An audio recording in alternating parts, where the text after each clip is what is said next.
What is up, my beautiful people? I have a very, very special podcast for you today. On this episode of Between Two Sheets, we are out to sea approximately 150 miles from Bermuda after sailing 550 miles from Annapolis, Maryland. I have all of my crew here. There are 4 of us total, and I just want to go around and actually introduce you guys to begin with. And really, I just want this to be super chill, no pressure. But if you do screw up, I'm editing your ass out of here. I just don't want there to be half of a black bar, you know, where one of you has to sit. No, I'm just kidding. So this is probably the first time in 10 years that I've had an all-guy crew. The first time on Zingaro ever, it's been an all-guy. Oh, no, I'm sorry. My maiden voyage on my catamaran was 3 guys. So the second time ever I've had an all-male crew on an offshore patches, and this is definitely the longest one. And I got to say, this is a dream team crew. I've really had fun with you guys. I really, really love having male crew members. It's like the camaraderie is different. The joking is different. Just the feel of it is different. I don't really have to do anything. Honestly, these guys just do everything. I just have to be a captain and be like, oh yeah, you do this and you do this. It's great. So it's been a very, very pleasant surprise for me. So with that, let's go around and introduce you guys. Why don't you start, Zach? Okay, I'm Zach. Just recently moved off my sailboat, and I'm in between transitioning from being a doula to starting school for nursing to become a midwife, and reached out to James and asked if he needed any help for anything. And he's like, yeah, do you want to go across the Atlantic? And I said, hell yes, I want to cross the Atlantic. And I'm still walking 5 feet above the ground everywhere I go because I'm here. Yeah, so I have a question. What is a doula? Oh, a doula is a birthing professional that helps moms and their families, or the birthing person and their families, transition through the birthing process. So it's prenatal work, so before birth, during birth, and then after birth, providing support on education support, emotional support, and physical support to the birth team. That was the most excellent description, my friend. We're so proud of you. Yeah. He's had to explain that before. Yeah. And you met me through my saloon, through the WhatsApp group that I have for my patrons. Zach is a patron. Bill is a patron. Joey is a friend of Zach. Right? Yeah. Isn't that right? Yeah, we'll let Joey tell the story. Yeah, Joey, Okay. you're next, buddy. Yeah, I'm Joey. I recently got out of the Navy, and I was going to do some traveling, and just reached out to Zach. I was like, what's going on, man? And he said he was sailing across the Atlantic. So I went quickly to the liquor store and bought some gifts and came to drop them off. And James was kind enough to say, hey, we got some extra space. So I got to tag along. I've had a little bit of sailing experience. I lived on a boat. That's actually where I met Zach, back in North Carolina. But now I'm kind of just drifting, so literally and metaphorically. Good to have you here drifting with us, buddy. Thank you. All right, Bill. Big Bill. Fire Marshal Bill. Cheers, I'm Bill MC from Oberge, New Jersey. Shout out to Mikey from Tom's River, my boy's son. I had to do that. I'm a soon-to-be retired deputy chief in the fire department. Hey, I congratulations, man. stumbled upon sailing Zingaro way back when, and I've been a fan of his channel for a long time. Part of the WhatsApp group, and I found out he was coming to Annapolis. Reached out, said, yo, you need a hand? I'll come down and give you a hand. Little I know that I'd be sailing across to Bermuda, and here I am. Yeah, that was kind of unexpected with you to join us to Bermuda, right? You were just saying, he was in New Jersey, by the way. He drove like 3.5 hours to I get took down. the train down. I took the Amtrak. How long did that take? It was a 3-hour Amtrak ride. Just for me Yeah.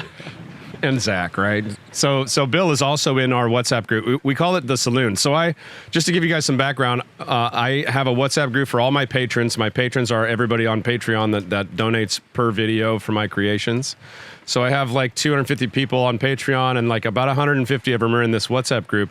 And I started this group, and I was like, you know what? How can I connect better with my audience, and especially the guys that support me? And I met these 2 brother sailors going around the world, and actually they were born on the boat. And they when they turned 20, they commandeered their dad's boat. They were 19 and 20. They're like, Dad, we're stealing your boat. And they started sailing around the world. It was a really cool story. And they had a WhatsApp group, and that's how they made 100% of their money. They didn't have Patreon, they didn't have YouTube channel, nothing. Just this WhatsApp group. And I was like, man, that's a great idea. Because they had like 200 people. And at the time, I was like, 200 people in a WhatsApp? That's insane. So anyway, I start this thing. I call it the Saloon. And then it just takes on a life of its own. It really, like, I don't own the group. I don't even like monitor it anymore, really. I just put up I try to put up as much as I can per day of videos and stuff. But I'll wake up and there'll be 500 messages that I can't go through. So it's just really, there's like people meeting each other off that group and sailing with each other and helping each other. So I'm like a proud dad with that thing. And we have the Zoom meetings once a week too. Oh yeah, that's right. Yeah. We have a Zoom meeting once a week on Tuesdays now. I think we did it on Wednesdays before, but now it's on Tuesday. It's pretty cool. It's good to connect with everybody. And it's really cool to meet people that way. You know, like this, that's the reason that we're together right now. Well, that's how like me meeting you in Hawaii just on random chance. You were in Hawaii and I was just passing through right before COVID to see some friends in the Marine Corps. And I ran into you and I think I just mentioned like, yeah, I'm doing some work on the boat. And then you were like, well, dude, I'll put you in the WhatsApp group and you'll get a lot of help on whatever boat projects you're doing. And I was like, oh, cool. And I had no idea what was going to happen. And not only is it just a cool group of people and the personalities, but the amount of knowledge that I got and the amount of just a little bit of support that I kind of needed to kind of get me over the hurdle and give me a little bit more confidence to completely like tear structural parts of my boat apart and put them back together again. That was insane, phenomenal. And you have like brilliant people in your WhatsApp group, which is crazy. I'm very lucky. I have some like doctorates in there. Yeah. Okay, so let's talk about the sail so far. This is day 4, actually leaving shore, and day 5 from leaving Annapolis, because we actually had some emergency repairs. We had to change a couple turnbuckles that we found had some electrolysis on them, and I was worried about them being cracked inside. So rather than have them tested, we just had somebody ship us down some new ones. And really, really big shout out to Tom Guild for buying those turnbuckles for us. He's the man. So fast. Tommy's the man. Yeah, so fast. He figured it out, figured where they were, got them overnighted, and they were there like 8 a.m. the next day. Yeah, the man came walking down the dock in the morning with him in his hand. Yeah. Yeah, and Joe Kennedy for bringing them to us, for shipping them. All right, so let's talk about the sail. What was you guys' highlights, and what? Maybe we'll let Bill, kind of give us a synopsis of what happened. Well, I've learned to, when it comes to sailing, to be patient, and because we started out with projects on the boat, getting it ready, and it got delayed, and then we finally cast off, and then we settled into a nice cove in some part of Virginia. We spent the night there, and then we moved down to Norfolk, and we spent the night before we came out to sea. So far, it's been an amazing experience. We've had some very good weather. We've had some testing weather going through the Gulf Stream, and today's even a beautiful day. But as far as the crossing to the Bermuda, I mean, it's a lifelong dream of mine to come out to the ocean and do a crossing. So it's absolutely amazing. That's cool, man. I'm glad it was with me. I'm glad you're here, dude. Yeah, it's all good, man. Yeah, you're the hardest worker I got, actually. So. I'm sorry. You're the best crew member I have. These two couldn't give a shit. All right, speaking of couldn't give a shit, Joey. What was your first job? Joey like tripped and fell on the boat, and he's been here ever since. Yeah, my first couple jobs were a little dirty before we even left the first marina that we were at. What was it, Joey? I was changing out. We had to replace the whole toilet. What is that? The plunger? Well, it started with the duck valve. The duck valve, yeah. It ended up being the whole damn thing. So that was a little messy, but James jumped right in there with me, so we were like two shitbirds, in the same tree. We were having a good time together. And then I ended up working on the furler a little bit. That's my pride and joy because it's worked thus far. If it breaks, it's not my fault. No, it's really good. You did a good job. Excellent. Yeah, no, and then, this is a gorgeous boat. We've had a lot of fun. I think the guys are really what makes the trip. We could be on a 28-foot boat, bumping around, getting thrown around, and we'd all be stoked still because we've been just having a killer time. But yeah, We got the Surprise. spinnaker up. I'm gonna just adjust it. You can keep talking. Yeah. The gorgeous marina that Bill was talking about, or the gorgeous anchorage that we stayed at the first night. In Reedsville. Yeah. We quickly found out that there's a Reedsville dog food plant that smells absolutely horrendous at night. So that kept me up most of the night. But these guys have been great. So I really have no complaints. And I've been learning a lot from James and the other guys too. So yeah, I'm just having a killer time. I can't wait to get to Bermuda. Never been there, so. That first night was nuts because we rolled in, the sun was setting, it was gorgeous. Yeah. And we roll into this like quintessential Chesapeake harbor / anchorage. Gorgeous. Water was liquid, calm, placid, just like flat. If we had the dinghy running, we could have gone jet skiing or like wakeboarding. And we're rolling in there, and there's like no homes. There's like maybe 5 homes that are in this huge harbor, and I'm thinking, this is beautiful. Yeah, why? it was really pretty. Yeah, why are there not more homes? Kind of. We all wanted a piece of property there. Yeah, there's this house that that had this beautiful beach and like a dock, and I couldn't believe that there weren't more people there. And then you guys smelt it in the morning. I slept through it. Oh, it kept me up. No, I'm sure Reedsville's great, and maybe that was just a bad time, so don't write off Reedsville. That was just our one night experience. I still think everybody should go and see it because it's absolutely gorgeous. Smells like poo. Okay, so what I wanted to talk about was your favorite things during the trip and some of the funny things and maybe some of the things that people would be interested in, like what we actually do on a daily basis. Like, what was your thoughts when you said, "Yeah, I'll come on the crossing for the Atlantic"? What did you think we were going to do all day?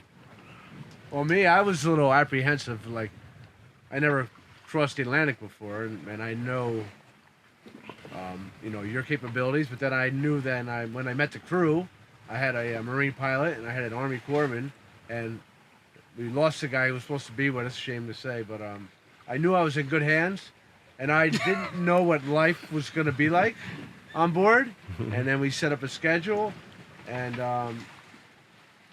it's a different experience. It's like there's no cell phones, there's no nothing going on, and it's just a different experience, and it's very enjoyable. And we lost a guy due to scheduling conflict, not at sea. Rest in peace, Chad. Yeah. Rest in peace. You guys are getting me in trouble here. Everybody's going to think, oh, yeah, it's Zingaro. Yeah, of course he's going to lose 1 or 2 crew. I thought about how it has been. I think maybe I thought that we would be a little less busy, but we seem to find things to do, whether it's fishing or putting up new sails or whatever it may be, and definitely learning a lot from these guys. Like, I'm constantly learning something new.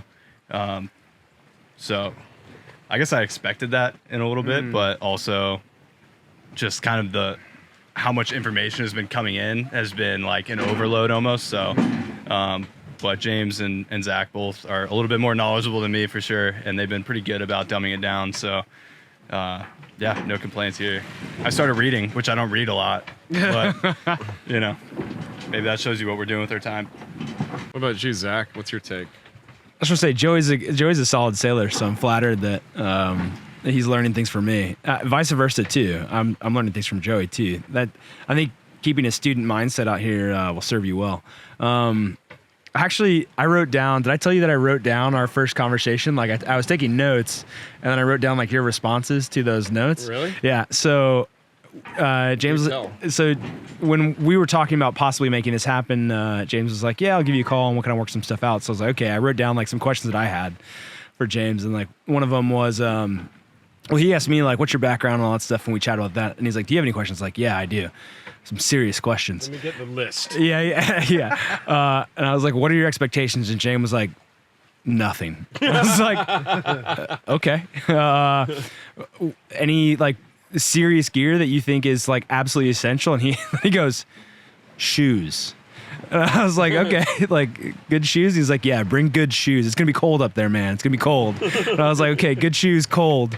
And then let's see, what else happened after that?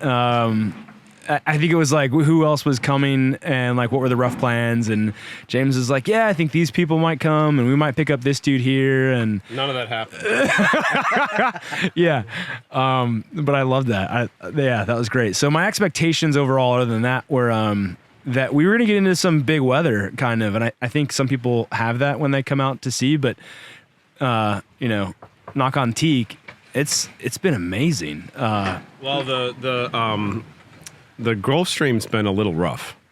That was one night of 6 knot current, and granted, we were like kind of going on maybe a 45-degree angle from it, or 60-degree angle with it, and that's good. But still, it was rough, man. We were getting tossed around. I don't know about you guys, but I'm in the front, and the front of the boat's the worst, and I was getting tossed around. I remember waking up and I had a knot on my head. I have no idea where it came from. I've slept through everything. I get a debrief the next morning what happened over the night. Everyone tells me what happened, and I was like, oh wow, that's crazy. I banged every part of my body on this trip. You want to tell them about what happened on your watch a couple nights ago? Yeah, so the night we're crossing the Gulf, I come out to relieve the captain, James, and he gets me to low down, and about an hour and a half into the my watch, I hear an alarm down at the panel, and I go down to check it out, and I touch the panel, and everything goes blackout. I look out to the wheel, to the helm, and the wheel's doing its own thing. So I had to run out to the wheel, get us back on course, and start yelling for somebody to get the captain up to figure out what was going on. And eventually Joe got up and went up and got the captain, and we got the situation under control very shortly. Well, I was right below in the companionway. Zach, like you could Zach! you could have poked me with a 10-foot pole, but you were yelling for me, and I was out. Joey, I was knocked out. Yeah. Yeah, I hate to tell you this. I heard you yelling, and I was like, he'll figure it out. He's like, let him I was steer so all night. tired. Let him hand steer all I night. was so tired, man. And then I heard the sails going crazy. I was like, I better get up now. And then you came to my door. Yeah, so that was just, we ran out of power. I didn't realize that the charger ran off of the inverter. And so I didn't, like on my boat, I have it set up where if the generator starts, it charges the batteries automatically. But this one, you have to switch it. So all those times we were running the generator, it wasn't doing shit. Because we never switched over, Because right? I never switched over, yeah. Lesson learned. Yep. Yeah, that was a good experience. Like that was kind of like oh man, what do we do? And then before we even got on the boat, like we did so much work, and we got to see the insides, and some critical things needed some work. So that was really cool to do that work and then get comfortable with the boat by being so deep into it. But you were mentioning the Gulf Stream. One of my favorite moments of this trip so far was the bioluminescence. Oh, yeah. The bioluminescence coming off of the stern and like in the wave. There was like a sparkle every 2-3 inches. So we were going down, and you could look into the wake of the boat, and it looked like just glittery gold flakes that were neon green all the way on our wake. I got chills looking at that. I would definitely say that the first night, I was like, looking around, is anything out here? And then you start understanding the equipment and the electronics that are involved and the safety that they provide you. And then every night after that, you just get more relaxed and then believe in the equipment that's on the boat. And it just becomes second nature after a while. I came out a couple times, and Zach was just staring off into the distance with a shitting grin on his face. And he's just like, I can't believe we're like 800 miles out to sea right now.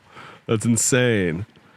And it's really easy. It's a lot easier than people think to do this. I mean, yes, you have to know how to run the lines and how to deal with problems and how to strike a spinnaker and stuff. But once you do all that stuff, you just kind of wait around.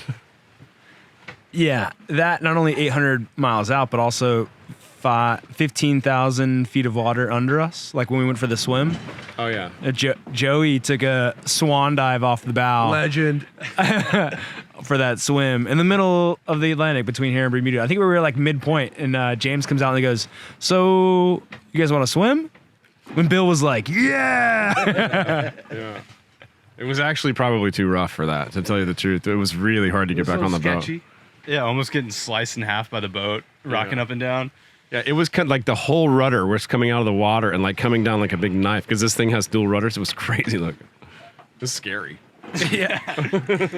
We said it was we realized it was dangerous after we got back. James was like, that might have been a little dangerous. I was like, yeah, okay. I thought that was normal for everyone. So I'm glad that he admitted that. And James was way out there too. James went far out. That's because I had to poo. Thank you. And wait, why'd you come back? Didn't you get a little scared after you pooed? Yeah, I thought like the sharks would smell it and like come up and see what it was and then eat me. So I was booking, and then there was a little current because I was getting far. I was probably like four boat lengths away. Yeah. Yeah, and then James like started turning on the power mode, and he just like put his head down and started like hustling, and I was like, "Ooh, James is swimming pretty heavy right now." I was tired, but there was like a knot and a half of current, and the boat was rocking pretty good, and we lost. Oh man, we lost Tabasco on that swim. Oh, that's right. One of the big, huge Tabasco bottles came and like exploded in the kitchen. That sucked. Yeah. Oh, sorry, James. By the way, or the new owner of the boat. We cleaned it up real good, we cleaned up real well. Yeah. But if you enjoy the smell of Tabasco, you're gonna love this boat. Yeah, it might get edited out. It's a selling point now. Yeah, actually, okay. So let's talk about that a little bit because I think the new owner of this boat will benefit greatly from having us aboard because we did a lot of stuff. Like we replaced a lot of hardware that wasn't stainless steel. We replaced a few lines. We replaced a few sheaves. We got everything working. We redid the Dodger. Like there's so many things that we did to this boat that were necessary. Now it's a sailboat.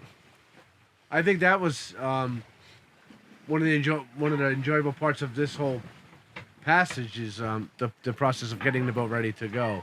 Yeah. And this is just the fruits of our labor, coming across the ocean after getting the boat ready to what we did to it. Yeah. Bill, you're gonna be a great sailboater. Yeah, I love it. I can't wait. Yeah, I think that was the worst part. And this part is the best part where we're just chilling and hanging out. That's because I gave you the shittiest jobs. He was on the boat for like 5 minutes and he's like, okay, I'll crew with you guys. I said, okay, cool. Go ahead and rebuild the shitter. And then right after he cleaned himself off, I'm like, you know what? Someone needs to go in the anchor locker and rebuild the furler. So he was in there, all 6'4" of him.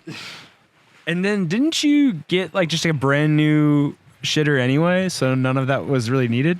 Well, no, we got a brand new handle because the handle wouldn't stop leaking, and that happens. That's what I should have done in the first place, is just gotten a new handle. But so there's a new perk for the new owner too. It's got brand new handles in there, and James has lubed like the entire steering wire. Like that thing is now very smooth. We put in new bilge pump too, where there used to just be a manual one. Yeah, man, we spent, let's see, like 4 guys, probably over a week, but let's just call it a week. So that's like over 200 man hours into this boat. Yeah. Yeah, I think it was all a learning process too, as far as what it means to own. Well, this is a 60-foot vessel, but what it means to own a boat of this size. There's a lot of systems involved.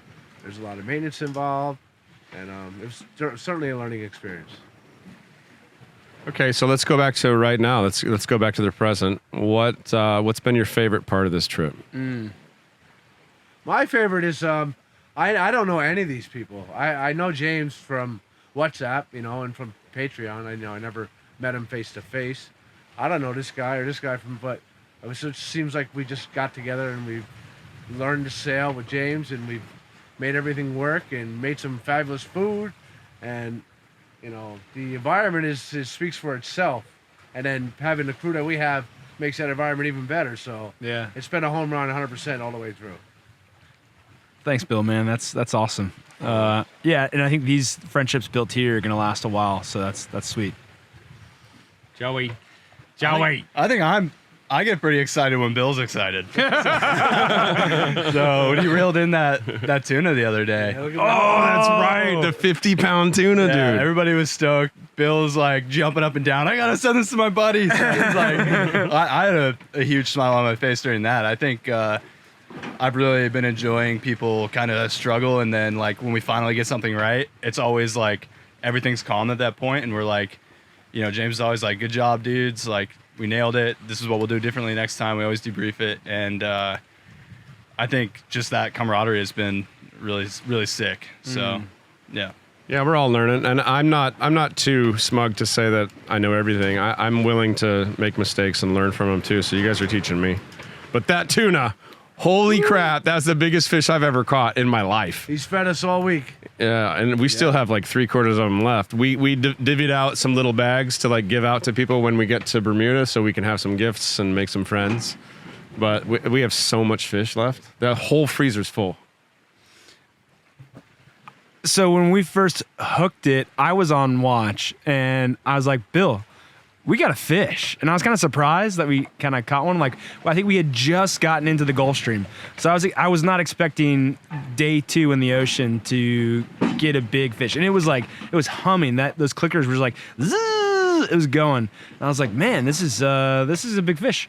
And then Bill comes up and was like, oh man, Zach, it's gonna spool us. Like the entire reel was almost out. So in my mind, I was like, "There's no way that we're gonna there's no way we're gonna get this fish in," because you always see all the reels of people like the one that got away every single time, especially when you're in a sailboat, because this thing is not designed to bring in big ocean fish by its purpose, right? Like, of course it can do it, but then I had to be at the helm, and I've never been at the helm of a sailboat while we brought in a 50-pound tuna. So I was like, this is a great experience, but we're not going to bring it in. And then once it finally got on the boat, I was like, holy shit, we did it. And it was the tuna. Monster. The tuna was like greater than half the size of us. It was difficult to just lift. Like, Joe, go get the captain. Yeah. and then as soon as James gaffs it, the gaff just rips in half. Yeah, there were so many errors. There's so many like errors that were like going on to bring this fish in. Yeah. But man, we still got that. That was insane. That was like Yankees win the pennant. Everything's insane. That was awesome. That was good. And I was looking at the pictures yesterday, actually, just Really? by chance. Yeah, and it's not as big as I thought like it was at the time. Like when I'm holding it up and feeling it, I'm like, oh man, it looked so much bigger at the time. This is why. pounds. Yeah, this is why all those fishermen are like, it was this big. And then it really wasn't. But it was a good 50 pounds. That's a pretty big fish. That's a huge fish. Yeah. And hats off to James for cutting it up with, the utensils Toenail that he had. clippers. Yeah, toenail. Yeah, I had to use this little tiny knife that he had. And you know what? I think I filleted pretty good. I'm pretty proud of myself for that. That's a rare fish though too. Yellowfin tuna. You don't see those every day. When you're sailing around, you catch them. Okay. But they don't come close to shore. Like, that's not a fish you can just go out 10 miles and catch it, or catch it off the dock or something. There's no way. Yeah. So, and those are one of the best fish, best meat on any fish in the world. Bluefin tuna is coveted as number 1, and yellowfin, I think, is number 2. Just because it's such a soft, it's all meat. Did you see what we threw away? It was like just a little tiny bones in this huge fish. It was all meat. Yeah, good fish. What else? What else was fun? Movie night? I went to bed. Yeah, you didn't get to see The Dictator? Movie night. There's this huge salon in this boat. Whoever the new owner is going to be spoiled by this thing. The TV like lifts out of the side of the boat, and then it's a nicer movie experience than like many of the homes that I've lived in. It's a theater. Yeah, it's a theater, and then the salon like sits down, and there's a big, huge, cushioned like room that you could fit 40 people on. Yeah, it's a big cuddle puddle in there. Yeah. It's awesome. It's you really feel spoiled. But I think my favorite experience is when we first let out those sails and the boat just whipped out like 11 knots, like it was nothing. It's just like, oh, thanks. I can finally go run. Yeah, on the first day when we finally opened up all the sails, or like the 2 main sails, right? The mainsail and the jib, I should say, and then it just was like light speed. That was insane. I have a 42-foot boat, so my planning speed is like 5.5, and this thing was like, oh, that's cute. Bye. 10 knots. Yeah, yeah. What does your Pearson do? I think the whole speed was 7. I'd be surprised if I got it up going that quick. Maybe more than a handful of times, but yeah, whole speed was 7, so it wouldn't touch that. You know what the top speed on this one is? That we did so far? Like 13, right? 13.1 one night and 13.2 the next night. Nice. So multiple times we hit 13. And that's not even in like super heavy winds. That was in like 24 knots. 24 knots of wind. 24 maybe. I like the fact that we use pretty much every sail on the boat. We we flew the Code Zero. Today we put out the Spinnaker. The captain let us toy with the sails to to find the points of sail and shape them up when we're on watch. Don't be afraid to make moves and do your own thing. And I thought it was really it was good, like to understand the aspect of sailing. That's the only way you can learn it. Yeah. Yeah, you have to be able to mess with it. Same thing with the electronics, and you can read all you want. There might be more sails on this boat, but I wouldn't know because there's so much crap in that anchor locker. Mm-hmm. There's some more toys to explore though too. I want to get that wakeboard out. Oh yeah. I want to see if I can surf that knee board. We still haven't like tested the potential of the mini jet. The mini jet hasn't even been. We haven't even used it yet. No. Mini jet. The dinghy is has got basically a Sea-Doo, a jet ski motor in it, and you. Yeah, this thing has a Williams tender with a 60 horsepower Rotax motor in it. Yeah. I think one of the things that's been the most interesting to me is like, so I was just learning on my Pearson when I originally started to sail, and it seems like this boat has so much going on. It's so easy and the self-tacking jib and autopilot and everything, stuff that I never had that makes it so easy. But at the same time, it's such a big boat. There's like so many numbers on the screen. It could be like very easily overwhelming and like, I guess just overwhelming and a little bit more difficult to learn on. But, obviously I've had you guys around. But it's weird because it's at the same time such an easy boat to sail and very difficult, in certain ways. Like, the generator thing, for example, I would have never, how do you know that you have to flip a switch, to get the batteries charged unless you just kind of figured out the hard way, I guess. Yeah, those are like the idiosyncrasies of every boat. Yeah. It's hard to get that down in the first couple weeks. That's the interesting part about being a delivery skipper. Like there's all these guys that do that and people are like, "Oh yeah, that'd be a neat job, but man, you got to have brass balls." Because some of these guys are going out to sea on these boats and they don't have an owner like we have that did all the work. They don't have anybody. They're just like, deliver it. Here's the money. Like that. As soon as you get there, I'll pay you. And they're like, okay. And they go out to sea in these crazy, crappy boats. You guys, before it gets dark, I want you to see the Spinnaker. It looks really cool right now. You want us to keep going? Yeah, go ahead. Okay. Yeah, the first time we did that first tack, and no one had to touch a sheet, and no one had to touch a winch. I was like, this is cheating. This is silly. You just turn the wheel and then it just tacks for you. It was nuts. I was blown away. What's tacking like for you, Joey, on a normal tack with your boat?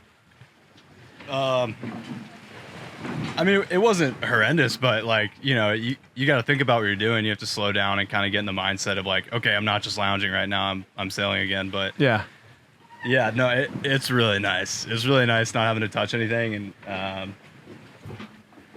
the boat handles like a Lamborghini. Like it just turns on a dime. Yeah.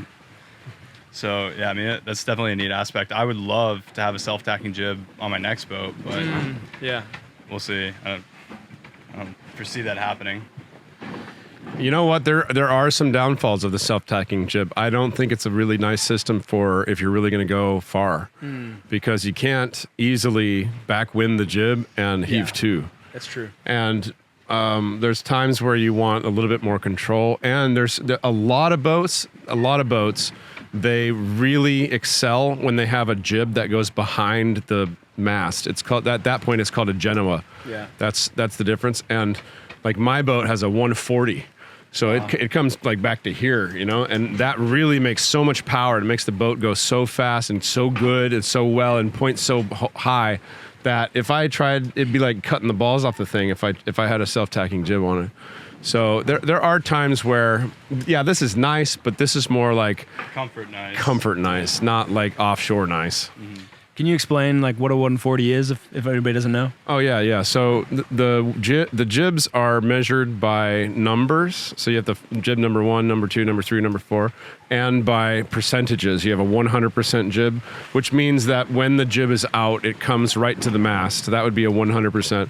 And then if 10% of the jib is past the mast, that's a 110, 130, 140. That means 40% of my sail is abaft of the mast, which means behind the mast. So a good percentage of my working area is behind the mast. And you know what that does is it changes the angle of attack, and it changes the wing, and it changes the amount of where the boat is being lifted for that wing, because that's how sailing works. Everything is a wing. Even the keel is a wing. The keel's a wing, the jib is a wing, the main is a wing, and they're all pushing in different directions. The dagger boards, if you have dagger boards, the mini keels on a cat, all of them. Bill, did you want to say something about the self-tacking? I just thought it was very easy. Like, I've watched people sail, and when they tack, you know, with the letting it out and reeling it in, and there was nothing involved here at all. It was just a matter of turning the boat. It did its own thing. So. Yeah. So what are you guys expecting for the last day? Whoa!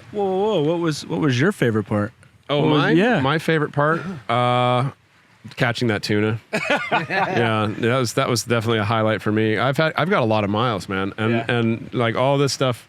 Yeah, it's fun, but like I've done it all, but I've never caught a tuna that big. So making you guys sushi has been really cool. Seeing this through your eyes has been really fucking rad, and like teaching you guys something that you can learn and that you can take with your life. That's been very fulfilling for me. Learning this boat has been pretty trippy. Like I've never had a self-tailing Code Zero before, or not self-tailing, but furling Code Zero, and I've never had a furler on my asymmetrical spinnaker either. So we'll see how that thing comes in. It's been interesting to see like the differences between my boat and this boat and my last boat, and like the cruising things that I've had on boats and this one has or this one doesn't have, or like some of the things I would take away or not take away. For instance, the self-tacking jib. I wouldn't put a self-tacking jib on my cruising boat. Okay, so tonight, that will be your first night, guys, with asymmetrical spinnaker up at night. This is a dangerous sail. It can get away from you fast. It can break halyards. It can break the boat. It can actually tear the whole mast down. So it's one of those things where it's freaking dangerous. Well, what happens on catamarans is they'll be going downwind, and the thing will break, and then it'll get in the water, and it'll balloon up, and they have like Dyneema halyards going back, and it'll just snap the whole cross member in the front, and then pitch pull the boat, and that's happened. I saw that happen to an Outremer. Yeah, just ripped the whole mast down. The boat basically ran over the whole fucking mast and bow beam and everything. Someone was recording it, and you just caught it? Wow. Yeah, jeez. Crazy, right? So on that happy note. Yeah, so be careful with this one. It would be almost impossible with our system for it to take the mast down, but it could ruin the sail, and that sail is really expensive. So you guys are going to have to be on your game tonight. Well, really Zach's got the overnight tonight. Don't worry, Zach. I'll be listening for you. Just what we'll do is we'll just set up a speed, like apparent wind speed of like say 14, and if it's 14, you come get me, and then I will assess it, and I'll tell you whether or not it needs to come down or not. Yeah, and you also gave us kind of some pointers on what's going to happen if we have these different failures. So if the line snaps, or if trying to bring it down, or we need to bring it down really fast and we can't furl it in, there's different things we're going to do. So we can run up to the front, and some of the crew, if it's a safe position and the crew's not going to get endangered by going to the front, we can go up there and grab the ends of it. And I think the technical term is squirreling it in. Squirrel the sail in. You grab it and you try to keep it out of the water, and it never works. Almost every time I've done that, I've gotten it in the water. Okay, so night swimming may be involved. That's another new aspect of this evening.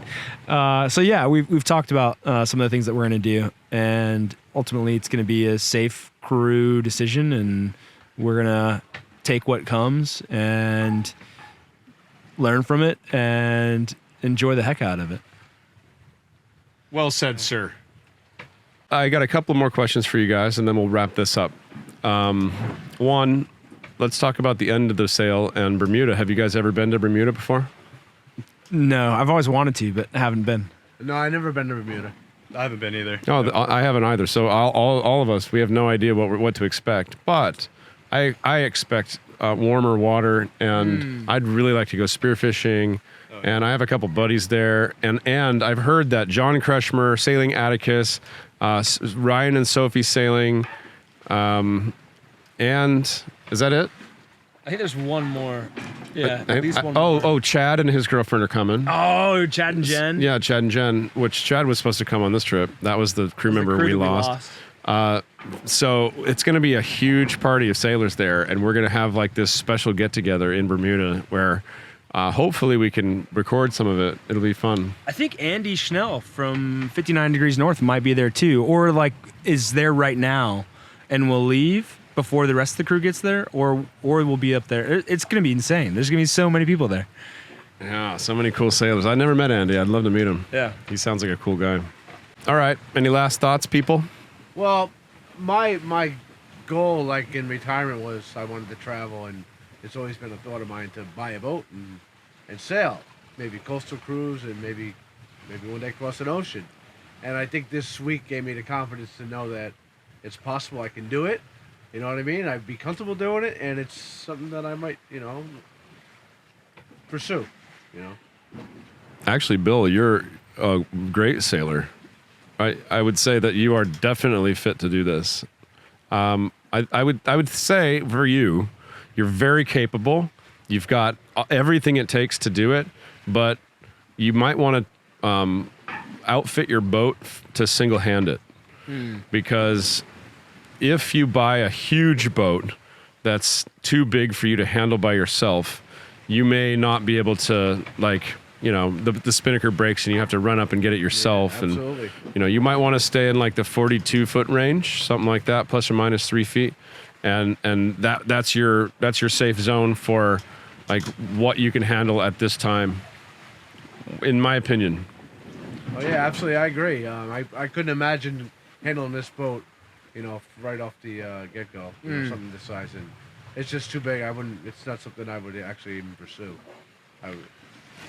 Bill, what are you most looking forward to do in Bermuda, or is there like one thing you wanna check out in Bermuda? Well, I planned on going down to Annapolis to help fix a boat, and then I ended up crossing to Bermuda. And, I need some help fixing a boat, actually. I have still. a schedule that's, it can be open. So once we get there, I'm going to decide what I'm going to do. But I would like to see Bermuda.